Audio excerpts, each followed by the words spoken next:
eu falo, eles teimam pela guerra. O Salmo 120, irmãos, é o começo dos cânticos de romagem, que vai até o Salmo 134. O salmista fala sobre as aflições enquanto peregrina em uma terra distante. O Salmo 120 nos mostra que devemos permanecer firmes e confiantes durante a nossa vida aqui na terra. Que tenhamos a confiança de que um dia chegamos no nosso lar eterno por meio da obra de Cristo na cruz, onde todos nós não seremos mais atribulados. Devemos ter a certeza de que nós, Igreja de Cristo, já encontramos em Jesus a paz. O mesmo em meio às aflições desta vida. Devemos ter convicção de que nossas orações serão ouvidas. Vamos orar, irmãos? Senhor, meu Deus, nós te agradecemos, Deus, por mais uma oportunidade, Senhor, de estarmos aqui reunidos como igreja. Obrigado também, Deus, por a oportunidade de sermos peregrinos aqui nessa terra, Pai. E que nós possamos, Senhor, ter a confiança em Ti e sabermos, Deus, que podemos confiar na Tua plenitude, Senhor. Senhor, te pedimos, Deus, que este culto seja um dia abençoado, um culto abençoado, e que todos nós saímos daqui, Deus, cheio da Tua graça, da Tua esperança, Pai. Muito obrigado, Senhor Jesus, porque um dia Tu nos encontrou e hoje podemos ter paz, Pai, através de Ti. Em nome de Jesus, amém.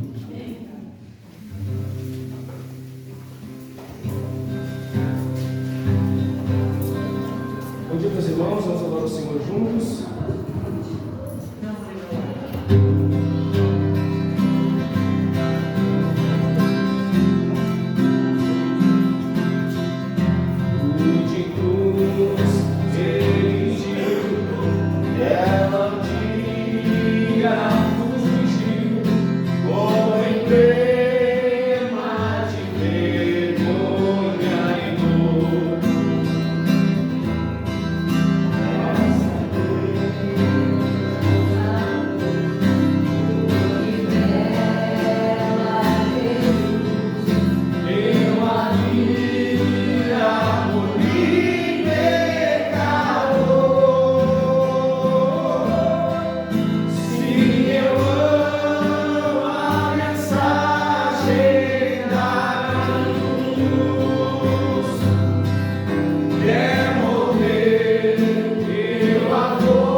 Glória nos céus, o Cordeiro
Senhor Deus eterno, nós te glorificamos, nós te bendizemos. Mais um ano está terminando, este ano está terminando, e nós temos motivos de sobra para te agradecer, para te louvar, para te bendizer, para te exaltar. Muito obrigado, Senhor, porque hoje é domingo, dia do Senhor, dia em que celebramos a morte e a ressurreição do nosso Senhor Jesus Cristo e anunciamos a sua vinda.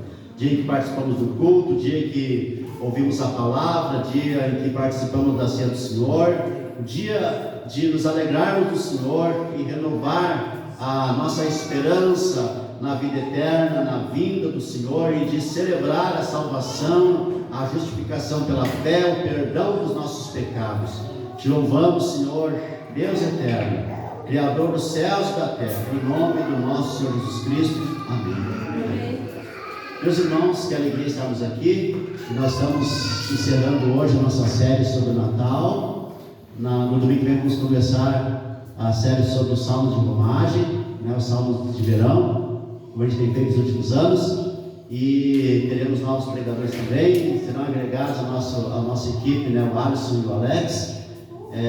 E hoje nós vamos ouvir um dos nossos pregadores, o William, é o último da lista esse ano, pode vir o William, nosso presbítero, e com certeza nós vamos receber muita edificação na palavra, porque o nosso pregador é muito abençoado. Deus te abençoe, William, que o Senhor te use e que a gente seja edificado com a tua pregação. Amém.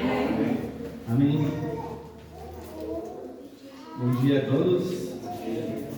Então vamos dar sequência à nossa série de Natal, no último dos cânticos de Lucas, está em capítulo 2, do versículo 25 ao 35. Lucas, capítulo 2, do versículo 25 ao 35. Me ajeitar aqui, o que vocês acham do texto?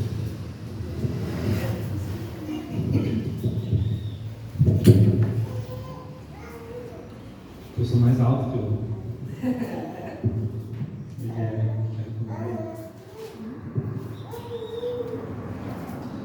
Acharam? Vamos ler então. Havia em Jerusalém um homem chamado Simeão, homem este justo e piedoso, que esperava a consolação de Israel, e o Espírito Santo estava sobre ele. Revelara-lhe o Espírito Santo que não passaria pela morte antes de ver Cristo do Senhor. Movido pelo Espírito, foi ao templo, e quando os pais trouxeram o menino Jesus para fazerem com ele o que a lei ordenava, Simeão o tomou nos braços e louvou a Deus, dizendo: Agora, Senhor, podes me despedir em paz, o teu servo, segundo a tua palavra, porque os meus olhos já viram a tua salvação, a qual preparaste diante de todos os povos, luz para a revelação aos gentios e para a glória do teu povo de Israel. Estavam o pai e a mãe do menino admirados do que ele dizia. Simeão abençoou e disse a Maria, mãe do menino: Eis que este menino está destinado tanto para a ruína como para o levantamento de muitos de Israel, e para ser alvo de contradição. Também uma espada transpassará a tua própria alma, para que se manifestem os pensamentos de muitos corações. Amém. Senhor, que a tua palavra nesta manhã possa atingir o coração meu e dos meus irmãos. Que possamos ser tomados, Senhor, por tua presença, e que a tua palavra reflita em nossas vidas, em nome do Senhor Jesus. Amém. Amém. Então, essa manhã eu trago para vocês o último dos cânticos. Vocês podem sentar, por favor. É o cântico de Simeão. Em latim é Nunc Dimittis. O Nunc Dimittis é um cântico bastante conhecido na história do cristianismo. É um cântico que é usado também como uma oração tradicional cristã, retirado do Evangelho de São Lucas. Na tradição católica e algumas tradições reformadas também é um cântico muito cantado mesmo na igreja. Então, é um cântico bem conhecido. A expressão em latim é uma locução que significa: despede agora o teu servo, Senhor. Despede agora o teu servo, Senhor. Simeão, ao ver o menino Jesus, ele profere esse cântico. Ele começa dizendo: despede agora o teu servo. O cântico no Dimitz começa com uma declaração de plenitude. Agora, Senhor, pode me despedir em paz do teu servo, segundo a tua palavra. Eu tenho 3 considerações que a gente vai ver aqui a respeito dessa pregação. A primeira é que essa afirmação de Simeão nos convida a meditar sobre o encontro transformador com Jesus e a satisfação completa que somente Deus pode proporcionar. Segundo, esse cântico é uma belíssima confissão de fé, cheia de profundidade teológica. Terceiro, esse cântico significa, no contexto da fé reformada, nossa fé reformada, reflete muito na compreensão da salvação e na presença de Deus revelado na condição de Salvador da humanidade. Então, o título é A Canção de Simeão, o Mundo Vivo. E o primeiro ponto que eu estava aqui para vocês é o contexto de expectativa vivido por Simeão e a realização consumada, do versículo 25 ao 27. Vamos ler de novo. Havia em Jerusalém um homem chamado Simeão, homem esse justo e piedoso, que esperava a consolação de Israel, e o Espírito Santo estava sobre ele. Aqui a gente vê as características, o contexto do texto mostra a característica de Simeão. Simeão era um israelita. Primeira característica.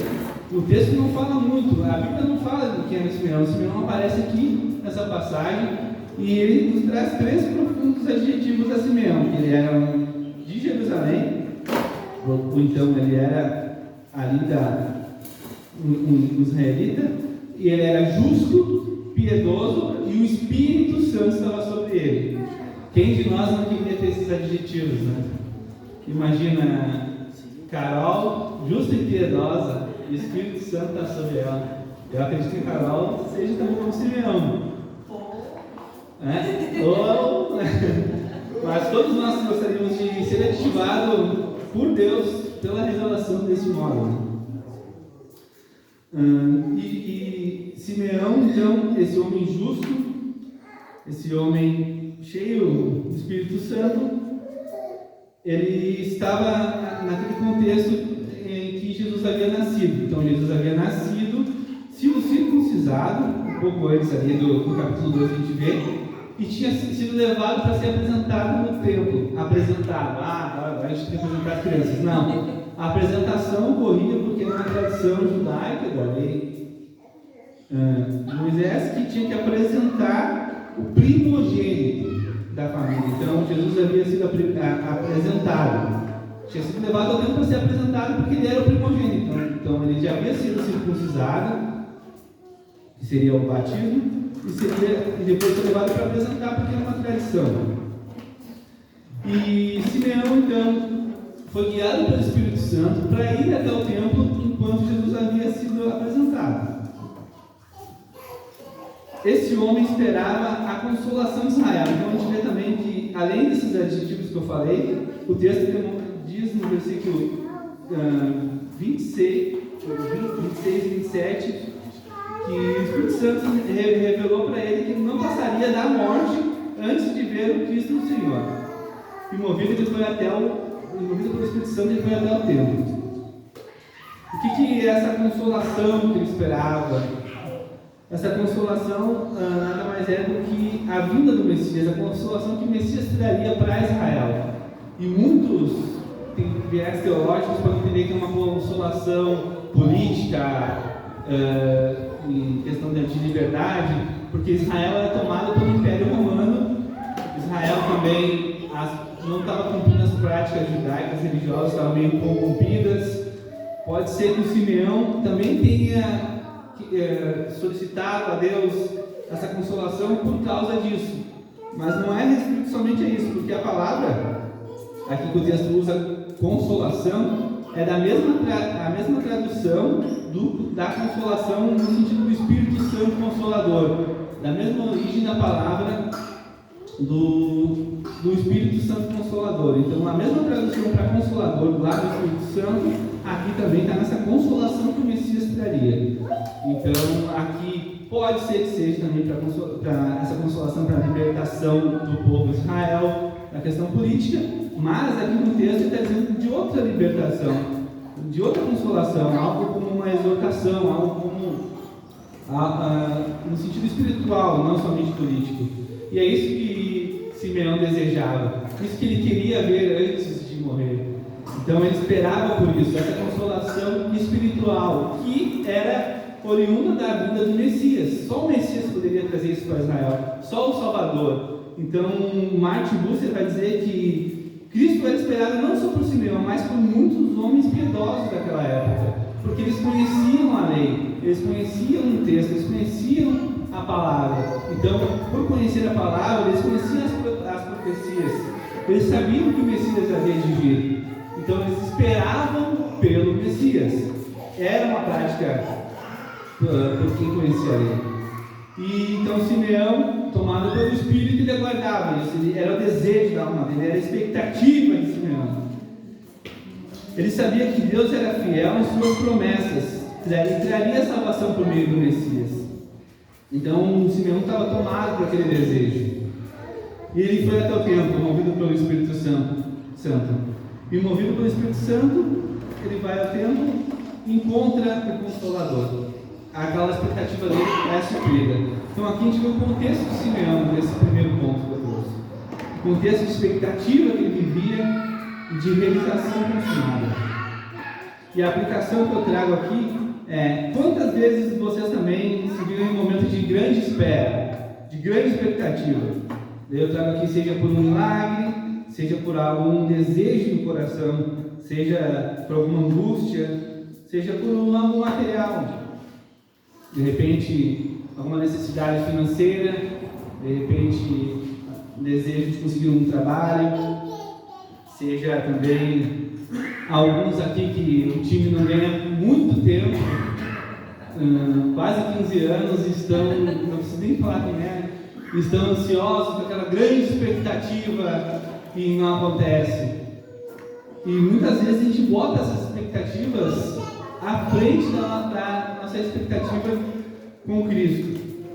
Eu, por exemplo, nos últimos 2 anos eu vi momentos de grandes expectativas, seja no trabalho, seja na vida pessoal. Primeiro, faz uns 2 anos eu estava com um possível problema de saúde, e aquela expectativa tomou conta de mim, eu fiquei nervoso, compartilhei com poucos, mas depois saiu os exames, estava tudo normal. E aquela expectativa foi tomando em cima de mim, e aquilo era a minha primeira visão. Depois, a Lidiane estava grávida, e a minha expectativa era: como vai ser daqui para frente, depois que nascer? E chegou a realidade, e essa expectativa passou. Agora, por último, nesse ano, no meu trabalho, também incertezas com o ramo do trabalho, governo tirando, colocando o modelo de seguro que eu trabalho, naquela incerteza, tendo que deslocar o pessoal da equipe, não tendo demitir ninguém, e aquela angústia que toma conta de nós, aquela expectativa, o que vai ser agora. E dentro disso, em algumas ocasiões, a minha expectativa não estava voltada para Cristo. Eu estava nutrindo todas essas expectativas e esquecendo da principal. Até um dia a Lidiane me advertiu a respeito disso. Então, o que eu trago aqui nessa manhã é que a gente não pode botar nossas expectativas na frente daquilo que a gente espera, na frente daquilo que a gente acredita que é Cristo. E Simeão aqui mostra que a expectativa dele não estava voltada. Ele tinha uma vida comum como a nossa, os anseios dele, ele vivia naquela época um contexto financeiro difícil, pois era o Império Romano, estava formado, sua família deveria passar por necessidades, mas a expectativa dele era a consolação de Israel, era que o Messias viesse e libertasse aquele povo espiritualmente. Então, assim como Simeão, devemos também esperar com paciência e confiança no tempo de Deus. direcionando as nossas expectativas para Deus. Então você deve direcionar as suas expectativas para Deus. O segundo ponto que eu trago aqui é que o cântico de adoração e o sentimento de conforto pelo cumprimento da promessa é o que estava presente no coração de Simeão, do versículo 28 ao 30. Aqui a gente vê o início do cântico. Eu separei em 2 pontos as 2 partes do cântico, que começa no versículo 29. Primeiro Simeão diz, ele tomou nos braços e louvou a Deus dizendo, ele pegou Cristo nos braços, levantou e tomou a Deus dizendo, agora, Senhor, pode despedir em paz o teu servo, segundo a tua palavra, porque meus olhos já viram a tua salvação. Essa primeira parte do cântico, ele toma do Senhor, levanta e diz, agora pode despedir o teu servo. Eu não tenho mais nada para ver, eu já vi tudo que eu tinha que ver. A minha vida agora está completa, minhas expectativas foram cumpridas, porque eu vi a tua salvação. Eu estou aqui com o Messias no meu colo, e Jesus era apenas uma criança. E aquilo, todo mundo que olhava, alguns incrédulos, alguns maravilhavam com aquilo. José e Maria disse que eles ficaram encantados com o que Simeão disse. E ele, com aquela criança, ele estava em êxtase, levantando. Então, ele encontrou a resposta que ele esperava. Ele encontrou o Cristo que ele esperava. E é aquilo que a gente faz também. Quando a gente encontra Cristo, a gente fica em êxtase. Quem aqui, quando entendeu o Evangelho, quando a mensagem entrou no coração, quando a gente viu a obra redentora de Cristo na cruz, chorou, ficou em êxtase, louvou, ergueu a mão para os céus, agradeceu por receber o Espírito Santo, por receber aquela mensagem no coração. A gente ficou super motivados. E esse êxtase a gente deve manter, deveria manter, sempre conosco no coração, porque a gente recebeu a Cristo. Como Simeão levantou nos braços, a gente tem a Cristo todo dia. E a gente deve também manter esse êxtase, não deixar abaixar, não deixar que vire uma coisa cotidiana, que a gente não pense na obra redentora todos os dias. E Simeão ali com Cristo, aquilo para ele foi o ponto-chave da vida dele. E Cristo deve ser o ponto-chave da nossa vida, deve ser aquilo que nos ergue, aquilo que nos dá o famoso up, que nos motiva. E Simeão tinha isso ali consigo, aquilo que ele tanto aguardava, o Salvador prometido. Então a sua fé não era uma mera expectativa vazia, mas uma esperança alimentada pela revelação do Espírito Santo, que lhe enviou a identidade de Jesus. O Espírito Santo estava com ele, o Espírito Santo mandou ele até o templo, e lá no templo ele revelou a identidade de Jesus a Simeão. Simeão viu a criança, tomou nos braços e declarou esse cântico. Então o Espírito Santo estava sobre ele e também revelou a ele. E o Espírito Santo, toda vez que a gente crê, é batizado, o Espírito Santo vem sobre nós. Quando a gente crê, ele vem sobre nós. Ele está conosco também. Então, nos pequenos detalhes da nossa vida cotidiana, a gente tem que ver a Cristo também. Quando acontece uma coisa errada, a gente vê Cristo. Quando acontece uma coisa certa, é mais fácil. A gente vai lá também, reconhece, obrigado, Senhor, graças a Deus por isso. Mas todos os dias Ele está conosco.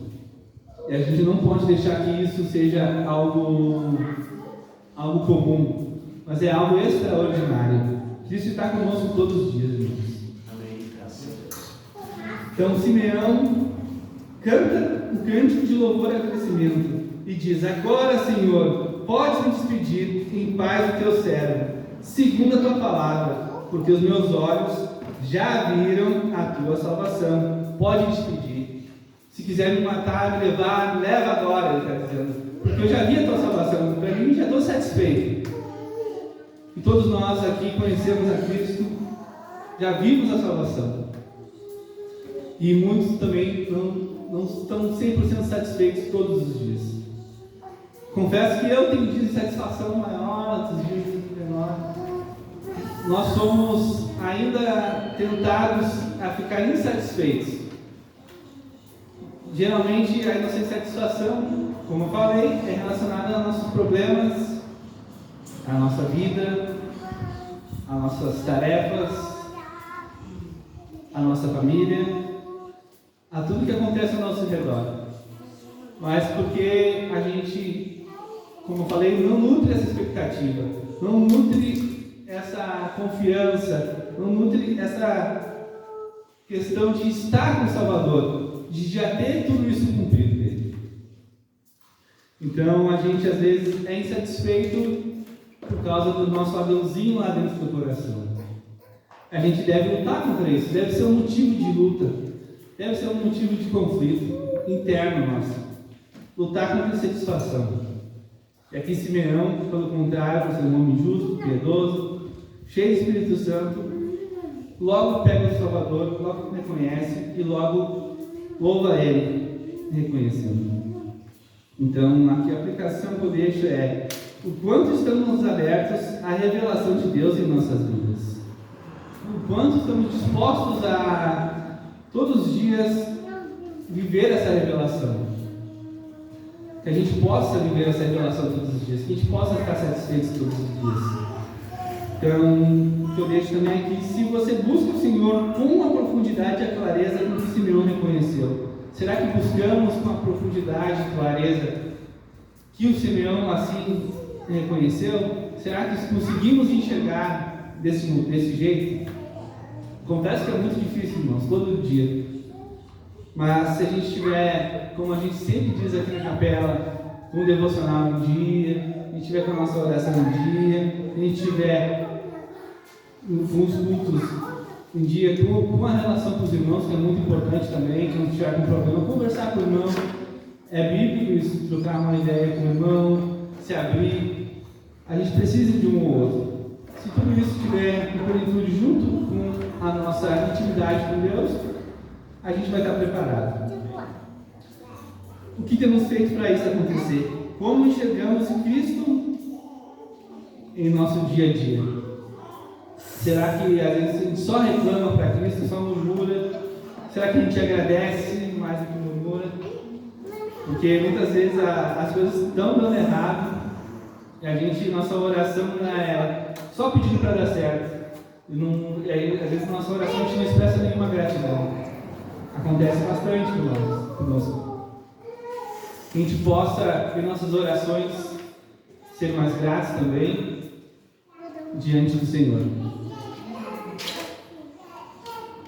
O terceiro ponto que eu trago, e é a segunda parte aqui do Cântico de Simeão, diz assim: o cumprimento da promessa é Cristo e a salvação é para todos os povos. Depois que Simeão declara que todos os olhos já viram a sua salvação, ele diz: a qual preparaste diante de todos os povos, luz para a revelação aos gentios e para a glória do povo de Israel. Então ele levanta o Senhor, diz que o Senhor pode despedir ele e depois declara: porque meus olhos já viram a tua salvação, a qual preparaste diante de todos os povos. Todos os povos. Luz para a revelação aos gentios e para a glória do povo de Israel. Então a salvação que o Senhor preparou, que Simeão estava em seus braços, é para todos os povos. Ele reconhece isso de imediato. Eu vejo que como Jesus é menino. É a criança no colo de Simeão. E logo Simeão reconhece que a salvação não era só para Israel, era para todos os povos. Era a salvação, era a luz que estava no colo de Simeão. Então Simeão reconhece que Jesus não é apenas o Salvador de Israel, mas de todos os povos. E muitas vezes a gente age como esse Israel do passado. Israel pensava que a revelação era somente para eles. Eles eram considerados a luz, porque no Antigo Testamento e ao longo da história, o Senhor se revela somente para Israel. Mas a partir de Cristo, ele se revela para todos. E Simeão, logo quando Cristo Jesus é menino, já reconhece que Cristo Jesus é para todos os povos. E isso era de certo modo, prepotência, uma arrogância dos israelitas. Eles não reconheciam. A revelação era somente deles. Os demais eram pagãos. Então, Israel no passado agia desse modo. E trazendo para o nosso contexto reformado, às vezes a gente também tem um pouco dessa soberba. Eu vejo que tem diminuído bastante. Antigamente, com a explosão da internet, tinha essa soberba do contexto reformado, porque eu sei mais da Bíblia, porque todo mundo é herege, todo mundo não presta, nenhum pentecostal é salvo, ninguém é salvo, somente os reformados, a minha é melhor que a tua. Tinha essa prepotência. Muitos acreditavam, não preciso levar, se quer pregar o Evangelho, Cristo chama aqueles que Ele quer, sendo que a missão é para pregar para todos. Devemos pregar para todos, indiferente de bandeira, de raça, de religião, do vizinho chato, todos. Então Simeão reconhece que a salvação é para todos os povos. Isso é um reflexo da soberania de Deus sobre todas as nações. A obra redentora de Cristo não é limitada, mas é eficaz para todos os que creem. No sentido religioso, todos os que creem, não somente aquele que está indo da igreja, a gente deve pregar para todos, para que eles possam crer. E aí eu deixo mais uma questão aqui, que muitas vezes a gente limita a condição de com quem a gente quer que seja salvo. Muitas vezes a gente deixa de pregar o Evangelho porque a gente não vai com a cara da pessoa. Já aconteceu, alguém vem até às vezes de deboche, querendo fazer uma piadinha, ou te perguntar uma coisa que vai te deixar encurralado, e tu, não vou nem responder esse cara. Mas a gente deve sim responder, a gente deve sim explicar, por mais que seja uma pessoa que a gente não gosta. Então, a salvação é para todos. Simeão traz essa revelação logo aqui no início do livro de Lucas, que a salvação é para todos os povos. E no versículo 32 diz que luz para a revelação aos gentios e para a glória do povo de Israel. Luz para a revelação aos gentios. Irmãos, isso aqui tem muito significado teológico, porque a luz, a quem era considerado luz, era Israel no Antigo Testamento. Ele era a luz para as nações. Israel era visto pelos profetas como a luz para as nações. Como eu falei, eles possuíam a revelação, eles possuíam o Deus verdadeiro. Então eles se consideravam a luz para as nações. Só que agora Simeão diz que luz para os gentios. O cenário muda. Agora Cristo é mencionado como a luz que ilumina o mundo. Não é mais Israel, e sim Cristo. Ele é essa luz para os gentios. Ele é a luz para todos os povos, não somente para aquele povo de Israel. Isso tem um valor teológico muito grande aqui, essa declaração, logo no início do Evangelho de Lucas. Então a gente vê que essa luz é para todos. Para nós reformados, essa luz reflete uma pregação do Evangelho, como eu falei, que deve ser levada a todos os povos. A gente deve valorizar muito a pregação do Evangelho. Não deve também querer pregar só para convertidos, porque muito, desde a época que eu comecei a conhecer a teologia reformada, o meu campo de missão se tornou os próprios evangélicos, os próprios pentecostais. E eu nunca me preocupei naquela época em levar aqueles que não eram evangélicos, que não conheciam a Cristo. Eu me preocupava em levar aqueles que conheciam, mas que estavam no erro doutrinário, alguma coisa assim. Me preocupava muito com aquilo. Aqui a gente não vê que, a gente vê que isso, de certo modo, como eu falei, esse Israel do passado, essa soberba, de querer levar, fazer a pessoa mudar. Não que não seja legal compartilhar, discutir coisas doutrinárias, mas querer, por exemplo, converter a pessoa à força à doutrina que tu quer. Então a gente vê aqui que a gente deve pregar a todos, não somente aos nossos também, né? Como é uma prática de alguns reformados. Então a gente que deve insistir naquele vizinho que não conhece o Evangelho, deve insistir naquele colega de trabalho, deve insistir naqueles que a gente está ajudando, naquele necessitado, deve investir em amigos próximos e não ter vergonha disso. Então,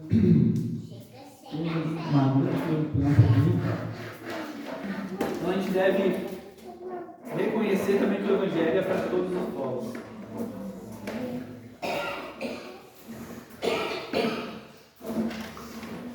independente de credo, raça, de qualquer coisa. Nossa missão é Cristo para todos.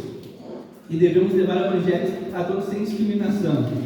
Palestinos, israelenses, ucranianos, russos, esquerdistas, conservadores, até os franceses, que eu não gosto.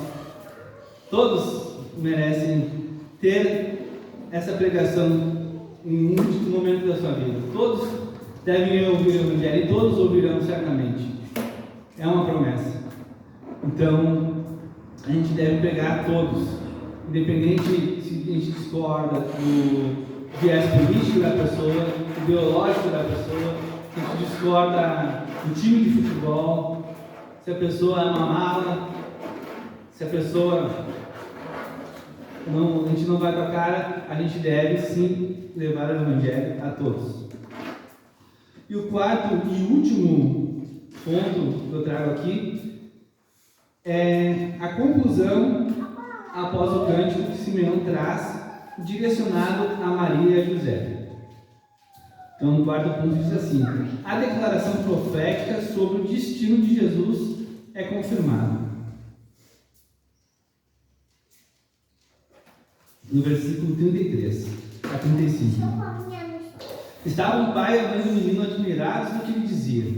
Simeão os abençoou e disse a Maria, mãe do menino: eis que o menino está destinado tanto para a ruína, como para o levantamento de muitos de Israel, e para ser alvo de contradição. Também uma espada transpassará a tua própria alma. Isso ele está dizendo para Maria, para que se manifestem os pensamentos de muitos corações. Então aqui, Simeão, após louvar a Deus, após agradecer por aquilo que ele almejava, ele dá uma mensagem um pouco mais dura e que mostraria e certificaria também da missão do Messias, daquele que se entregaria por nós. Ele diz para José e Maria essa profecia tomada pelo Espírito Santo. Então, imaginamos que José e Maria já haviam recebido várias revelações sobre a identidade de Jesus. A gente vê lá no anúncio do anjo a Maria, nós vemos também no sonho de José, na visita dos pastores. Então, ali, eles haviam já recebido revelações a respeito desse menino. E agora, com Simeão, eles também recebem, e mesmo assim continuam maravilhados. O texto mostra que eles ficam maravilhados. Diz assim, que o pai e a mãe do menino estavam admirados com o que ele dizia. Maria já sabia de quem o menino se tratava, José também. E ao ouvir o que Simeão disse, eles continuavam maravilhados. E assim como eles, quando a gente escuta sobre Jesus, a gente deve ficar maravilhado. A gente não deve tornar isso um banal, como eu falei. A gente deve ouvir isso com muita vibração, continuar maravilhado olhando para Cristo, aquele que nos salvou, aquele que nos libertou, aquele que todos os dias cuida de nós. Então, isso mostra que, mesmo reconhecendo o propósito especial de Jesus, eles ainda estavam assimilando a profundidade e as implicações da missão divina. Imagina a missão divina de Maria e de José. Era uma missão muito difícil, mas que Deus confiou a eles.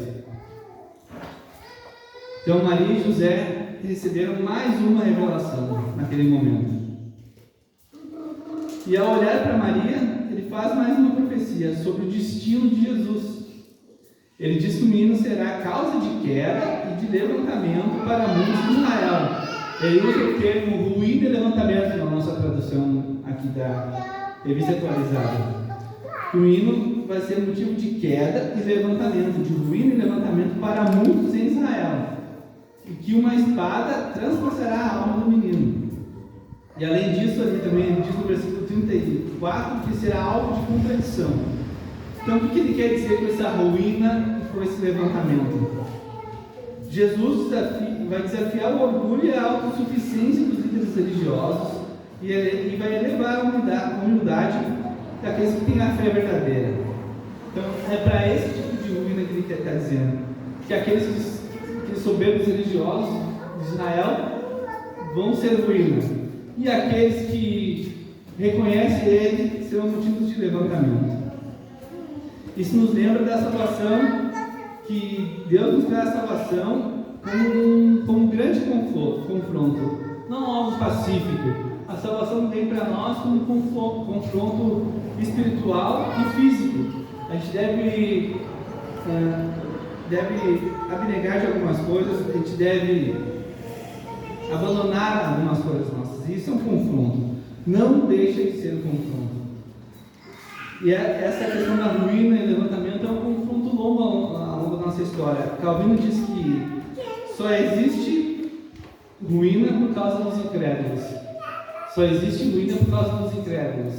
E ele diz aqui que ao longo da história, quantas ruínas não teve? O cristianismo não foi só uma luta espiritual, mas também uma luta física. A gente vê a história das cruzadas, na questão das séries aí que a gente assiste, os vikings, contra os cristãos, contra o próprio Império Romano.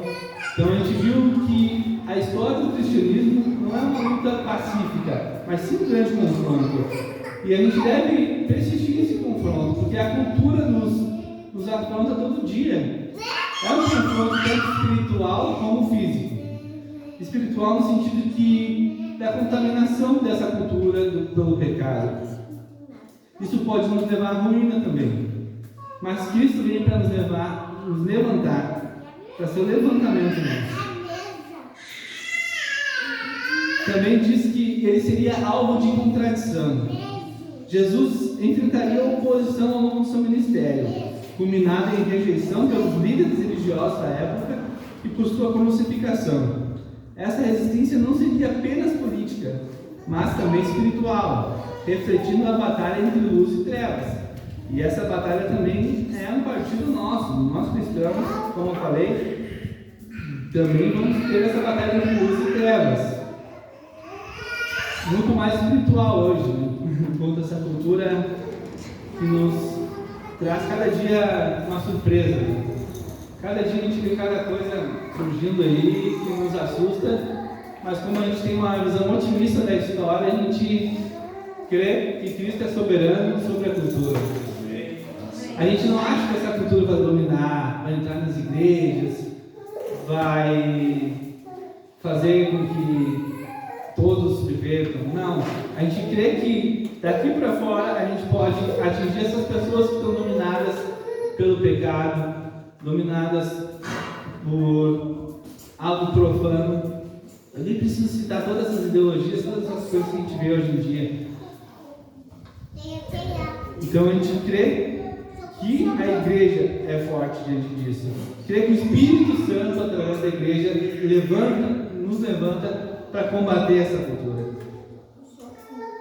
E por fim, a palavra é direcionada a Maria.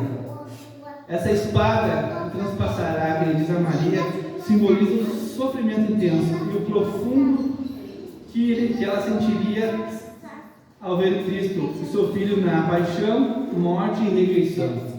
Ela teve essa profecia ainda quando ele era menino, que ele teria uma morte e rejeição e seria castigado. E a receber essa mensagem, que ela ficou muito alegre por Simeão, mas também grande expectativa, acredito, por causa dessa aflição.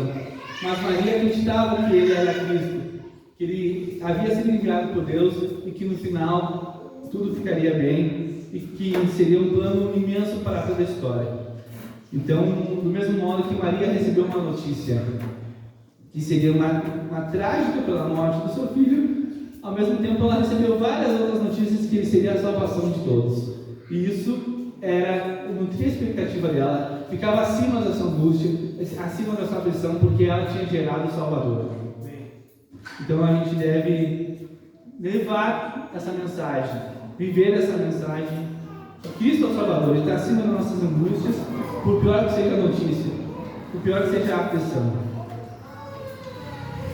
E por fim, a última aplicação que eu trago aqui a respeito desse texto é que como estamos respondendo ao chamado de Cristo? Será que estamos agindo como ruína ou levantamento diante de nossos irmãos, diante do nosso cotidiano? O que a gente tem feito? A gente tem recebido bem? Tem levado bem essa mensagem? Será que da nossa boca está saindo ruína ou levantamento para os outros? Ele traz para a nossa salvação, mas também nos desafia a viver segundo a sua vontade, o que muitas vezes envolve luta, abnegação, sofrimento e perseverança. E como a gente está vivendo isso? Está abnegando as nossas vontades? Está lutando contra o pecado?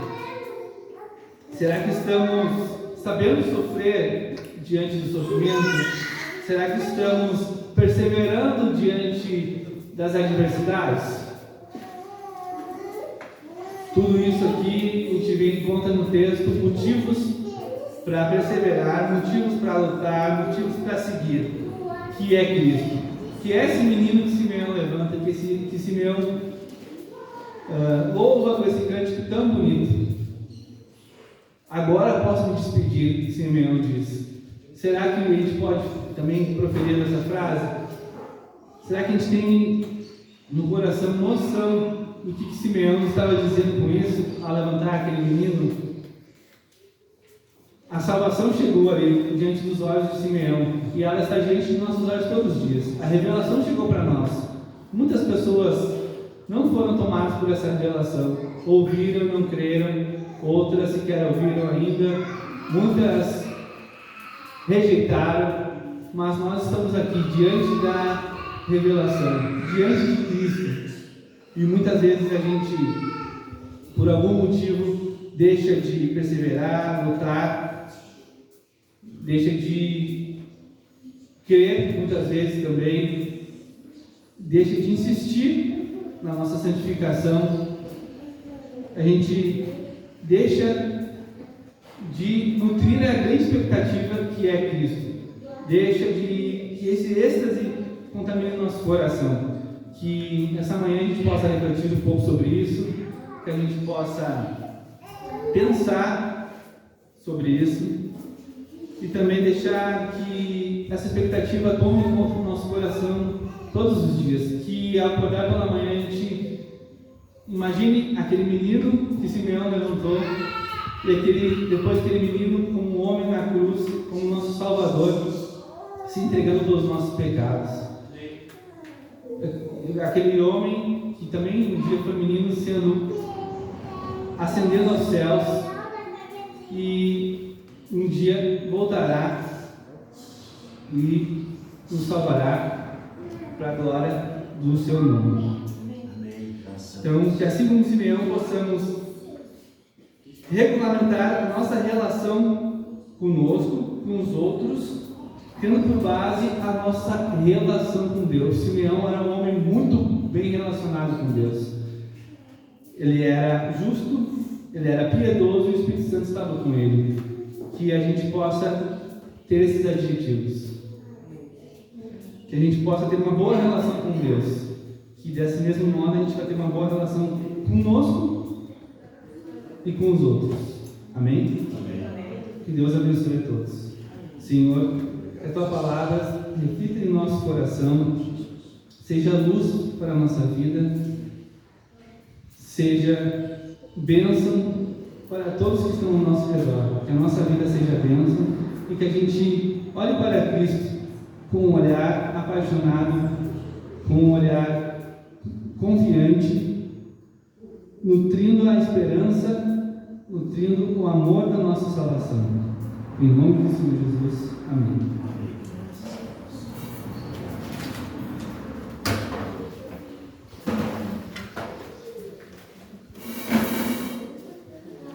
Amém. Deus seja louvado pela palavra muitíssimo edificante que nós ouvimos. Deus seja louvado. Meus irmãos, vamos participar da ceia. Nós louvamos a Deus por seu amor, por sua bondade, por sua infinita misericórdia. Louvamos ao Senhor porque hoje é domingo é o dia em que nós celebramos, né, a morte, a ressurreição e anunciamos, né, com isso a vinda do nosso Senhor. A palavra do Senhor nos diz que o Senhor Jesus, na noite que foi preso, tomou o pão e, tendo dado graça, partiu e disse: este é meu corpo que é dado por vós, façam isto em memória de mim. Por semelhante modo, depois de haver ceado, tomou o cálice, dizendo: este cálice é a nova aliança do meu sangue, façam isto em memória de mim. Porque todas as vezes que comermos o pão ou bebermos o cálice, anunciais a morte do Senhor até que Ele venha. Vamos ficar em pé, meus irmãos? Graças a Deus. Senhor, nós te damos graças pelo pão e te pedimos a bênção para o cálice, Senhor. Porque a tua palavra nos diz que teu corpo é verdadeira comida, teu sangue é verdadeira bebida, no sentido de que nós fazemos parte da morte do Senhor. Os benefícios da morte do nosso Senhor Jesus na cruz. Te louvamos, te bendizemos, te glorificamos, Senhor. Te exaltamos, Senhor. E somos edificados ao participarmos do pão e do cálice. E assim nós te louvamos e assim nós te bendizemos. Amém. Meus irmãos, enquanto o Natan vai nos dirigir mais um cântico, venham e sirvam-se à mesa do Senhor.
Somente pelo sangue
Graças a Deus, graças a Deus, graças a Deus. Louvado seja Deus.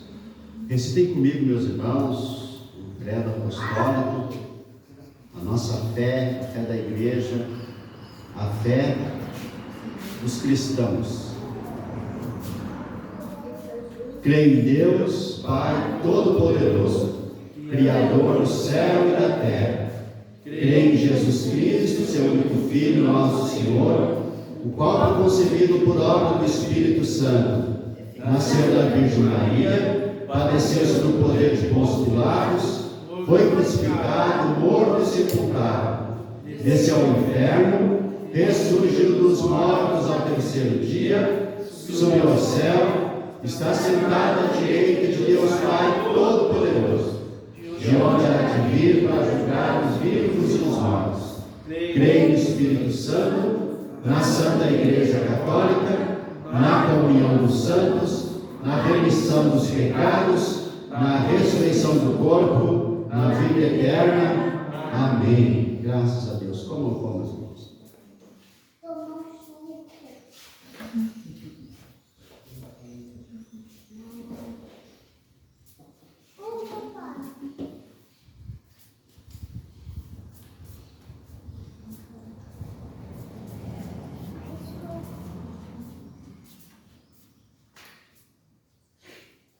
Graças a Deus.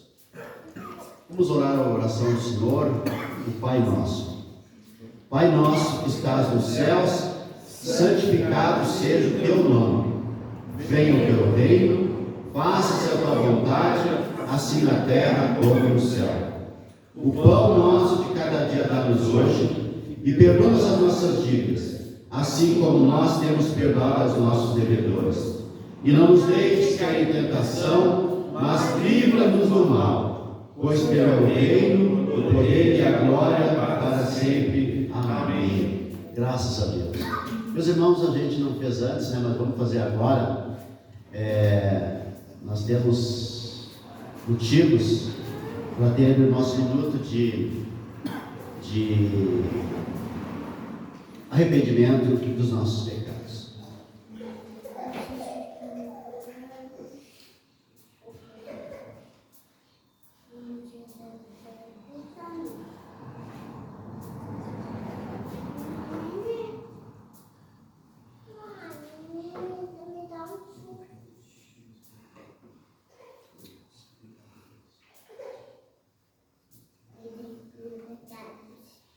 Amém. A palavra do Senhor diz: se confessarmos nossos pecados, Ele é fiel e justo para perdoar os nossos pecados. E assim nós cremos e assim recebemos o perdão dos nossos pecados confessados. Amém. Bebam o cálice, meus irmãos.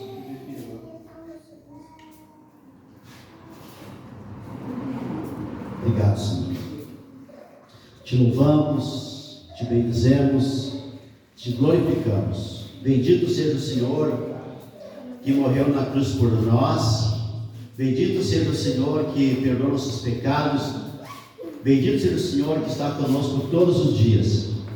Bendito seja o Senhor que virá para buscar a sua igreja, para glorificar o seu povo. Assim nós cremos, Senhor, assim nós confessamos. Vivemos esse dia, Senhor, na fé e na expectativa, na certeza que nossos pecados são perdoados, e na expectativa da volta do Senhor, e na certeza que todos os dias, enquanto o Senhor não voltar, o Senhor estará conosco.